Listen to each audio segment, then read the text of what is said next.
Hello hello दर्शन नमस्ते।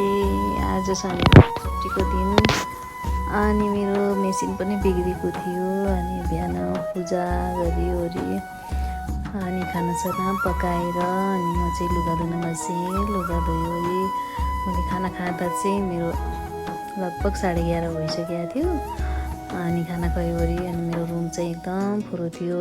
धोका लुगाहरू पनि त्यत्तिकै थिए बेडमा। अनि त्यसपछि म चाहिँ लुगाहरू मिलाउनतिर लागेँ, बेडसिटहरू चेन्ज गरेर अनि रुमहरू सफा गरेँ।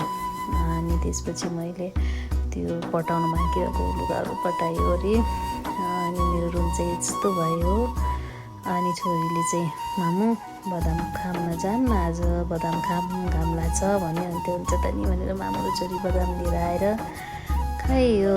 अनि त्यसपछि साँझ छोरीलाई खाना खुवाइओरी बाबु नानीलाई चाहिँ सुताएर अनि आफ्नो लागि केही समय छुट्याएँ। अनि आफ्नो लागि पनि छुट्याउनु पऱ्यो नि त। अनि आफू चाहिँ फ्रेस भएर अनि अलिअलि मोइस्चराइजर सिरमहरू त लाउनु पऱ्यो, स्किन केयर गर्नु पऱ्यो।